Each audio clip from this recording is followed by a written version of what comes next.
Okay, this is to Orlando Boy or whatever that was. Um, First of all, I don't know Casey or the family. However, everything that I have heard on TV makes me believe that all this girl does is lie.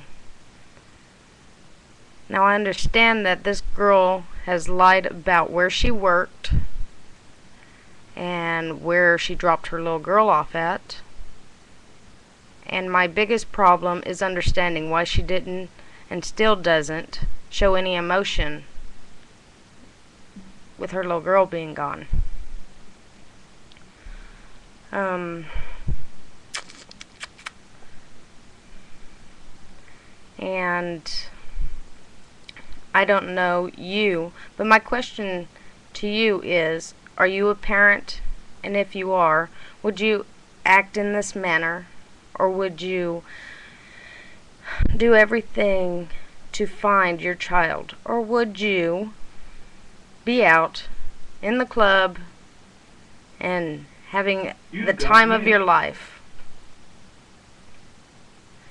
Now I know that parents make mistakes. I know this by personal experience. In 2005, I had a 25-year-old roommate that I thought I could trust to watch my son. And I was wrong. Now my son was 3 at this time. And he got out of the house at 4:30 a.m. I wasn't at home. I was at a friend's house and ended up falling asleep there. Well, about 9 a.m., my roommate called and said she had to go to work and she had to be there by 10. And she also told me that Matthew was either at another apartment or at the playground in our apartment complex. So I didn't fear anything. I got home about 9:30, and when I got home, my son was there playing his video game. My roommate went to work, and around 9:45, I was visited by two CPS workers, and a cop. They asked me where my son was. I had told them he was in the house and he was playing the game. And they asked to come in, and I complied. That is when they told me that Matthew had come out of the house at 4:30 a.m. and I had no idea. All I knew was at 9 o'clock my roommate called and told me Matthew was either at another apartment or at the playground.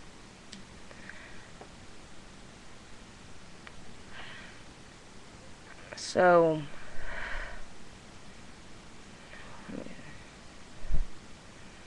of course I was like real hysterical. Heart was racing, and I was crying, and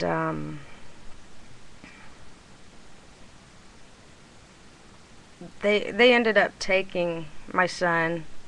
It was 3 days, but it was the longest, most 3 days I've ever been through, because my son is now 6, and he's with me, and I couldn't see me living without my kid.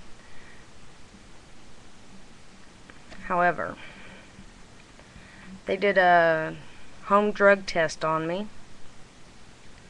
They took my son and put me in jail for 13 hours.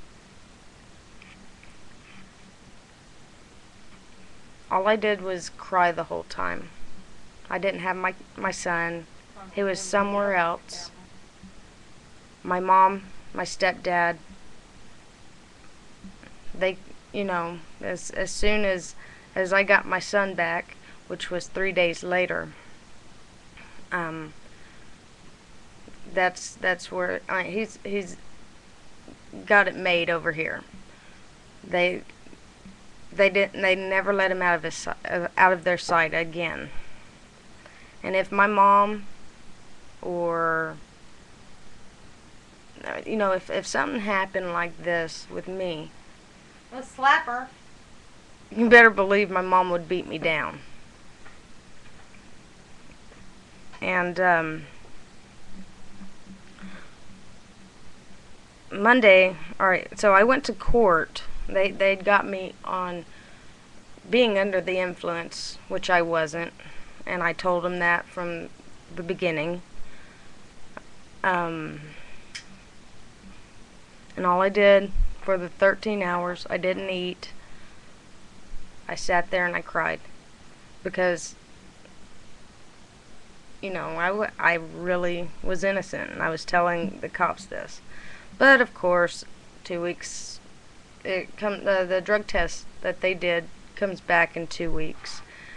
And so by the time I got to court, I was facing being under the influence and child endangerment for being under the influence.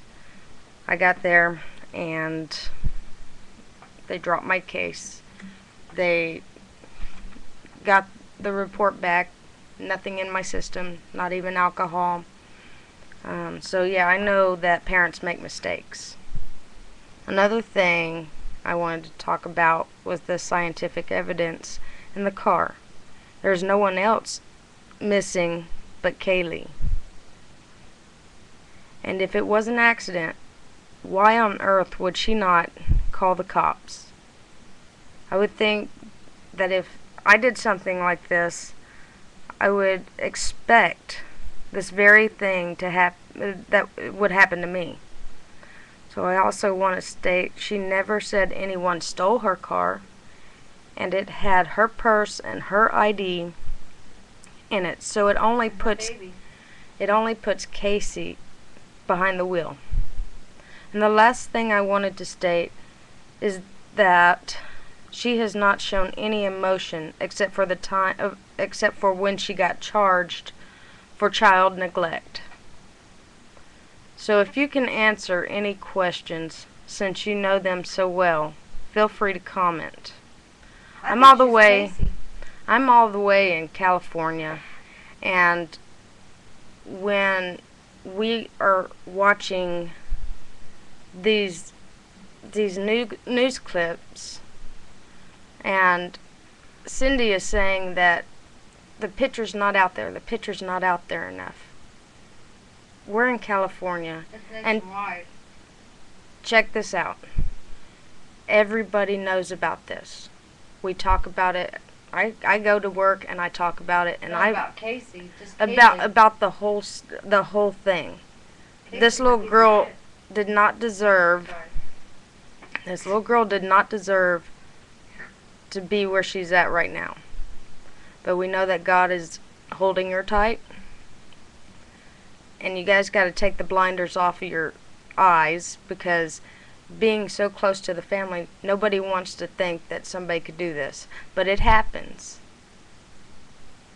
So, give me your thoughts on that. Hold on. I want to get over there. Okay. My mom wants to say something. I look like crap. Okay. Okay. I do not want anybody to see me, but I will talk this way. Okay. Let me have this. I have to say that this is the most ridiculous thing I ever saw. You can have a grown woman that has a child that sits there and does what she does and never opens her mouth, and then we're supposed to believe that, oh, the baby's in danger. The only reason the baby was in danger is because of her stinking mother that has no morals and didn't need to have a child in the first place. And there's always ways to make sure that you don't have a child. That is to use birth control. Hello, you don't want a child, you want to party, go out and party, but do the birth control. You can screw every night of the week. You can do whatever you want to do. But somebody that kills a beautiful child like that, nobody can forgive you for that. You can't forgive you for that, and that's the reason you're keeping your mouth shut, because you're just a piece of shit. Okay. I just had to say that, because I am a grandmother too, and I have 5 grandkids, and if